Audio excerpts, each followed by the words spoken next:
welcome to another episode of Bears News Network. I'm your host, Mike Anderson. Where if you are a Chicago Bears fan, this is the place for you, man. Hit that subscribe button. We try to give you guys the latest Chicago Bears news and rumors. And also, we're the only #1 YouTube channel that give out prizes to subscribers and tickets a couple of times throughout the year, man. So if you are Chicago Bears fans, I know it's been tough lately, but man, stick with us. Bear down, man. Hit that subscribe button. Like, comment, subscribe. We want to hear back from you guys as to how we can make this channel better. And we appreciate all the love and support. All right, man. Let's get right into it. This week's prize winner. This week's prize winner, courtesy of Bears News Network, is Dana Jackson. Dana Jackson, congratulations. Yes. Congratulations, Dana. Reach out to me and Cootie at BearsNewsNet1 at gmail.com. It's going to be BearsNewsNet1 at gmail.com to receive your Bears prize package courtesy of Bears News Network. The information will be right underneath this video. So congratulations, Dana. Okay, y'all, let's get right into it, man. The Chicago Bears lose to the New Orleans Saints 24-17. My prediction was, if you go check out my video that I released on Saturday, which was my pregame predictions, you go check that out. I had us losing 20-17, so I was just a little bit off.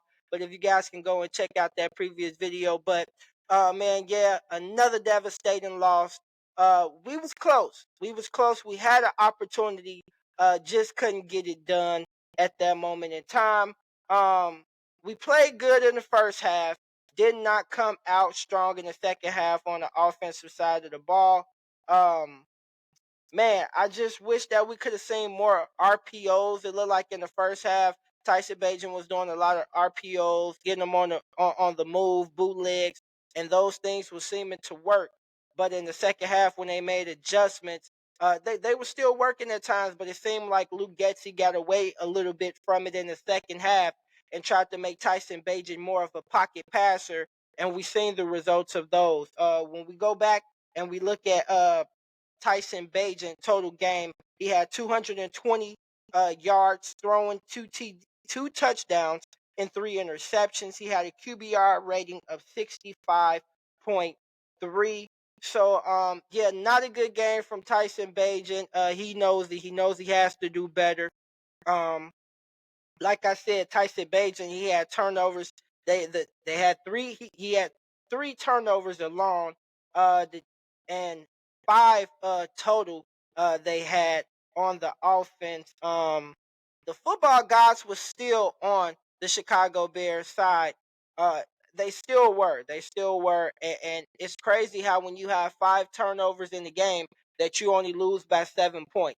That's very rare. So with that being said, man, they still had an opportunity to win the game. They just could not get it through. Far as the defensive side of the ball, the defense played pretty well. But just, man, with playing this zone, because we couldn't generate enough pressure, we still is starting to struggle on the third down and long situations. It just seemed like we can't get off the field on third and long situations on defense, or we're not getting enough pass rush on them third down situations, and it's giving quarterbacks all day and to pick your poison and find those open zones in the zone. Um, so man, it was poor tackling as well. The pressure, it was a little bit better, but even though we signed Montez Sweat, we still need another pass rusher or two, a proven pass rusher on this defensive line, so this defense can really click. But that's just a couple of negatives. We're gonna go into some positives though. With the Chicago Bears, this was their seventh straight game with 100+ rushing yards. They had 156 total rushing yards on the ground against the Saints. Tyson Bagent, he finished with 70 rushing yards, also along with his passing numbers. He used his legs a little bit, showed a little bit what he can do with his legs.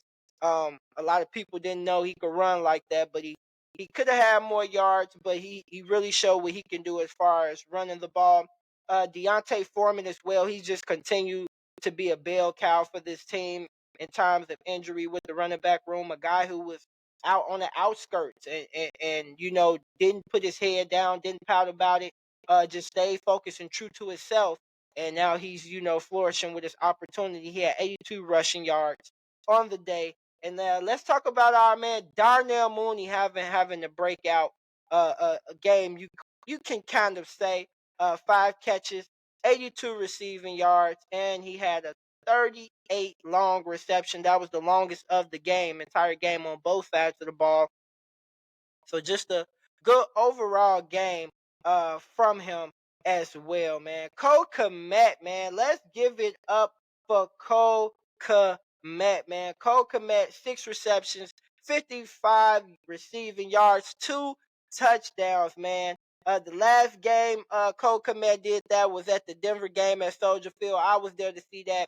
A heartbreaker, heartbreaker at best, but yeah, man, good game from Cole Kmet. He most definitely had came to play, and it's good to see the positives and somewhat of we can see what this team can be. Even though we have things that we do need to clean up.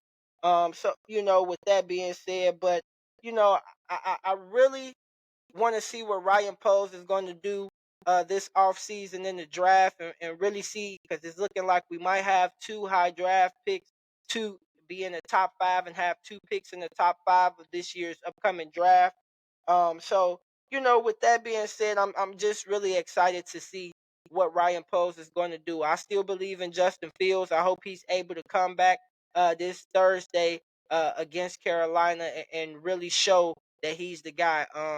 And let me know how you guys feel as well about Tyson Bagent, man. How great Tyson Bagent performance against the New Orleans Saints. A through F. I want to know. Give us your grades right underneath this video. All right, let's get into some positives on the defensive side of the ball. This was the Chicago Bears' third consecutive fourth quarter stops by the Bears defense. This was 3 consecutive games they have done this and have gave the offensive opportunity to put up some points in big moments to win games, and we just haven't been able to do it on the offensive side of the ball. Also, big shout outs to TJ Edwards and Big Billings who got paid to that extension. They the ones who stopped Derek Carr on that 4th-and-1 play that gave the Bears the opportunity to come back down and either to tie it or to take a 2-point conversion to win the game.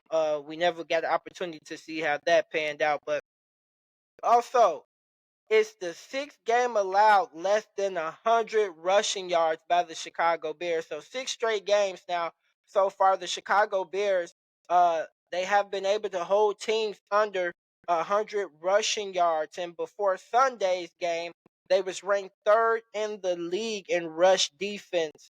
And man, it's also the last 6 games they only have allowed teams 58.7 rushing yards a game over the last 6 games. And that's incredible, man. If only if we can really get this pass rush going, um, eh, I believe we could be in the top 10 in the defensive categories if we just had the pass rush. And speaking of pass rush, Montez Sweat, his first game with the Chicago Bears, he generated 4 pressures, which was a team high.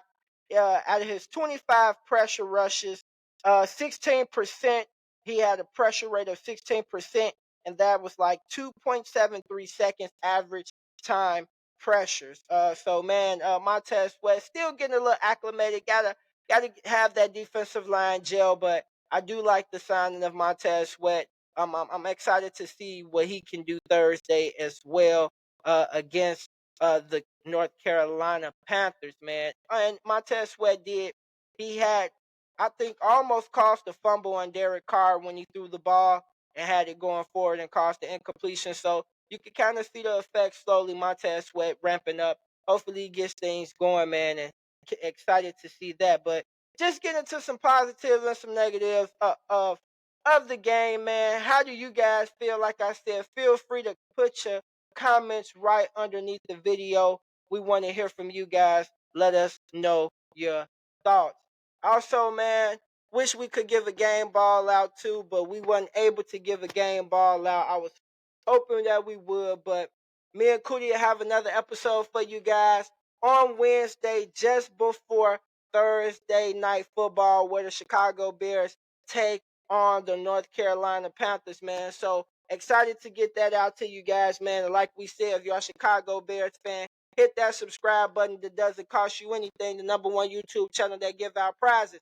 Hey, Dana, congratulations, man. All Chicago Bears fans, be safe out there all around the world. And like me and Cootie always say, bear down and be safe, Chicago.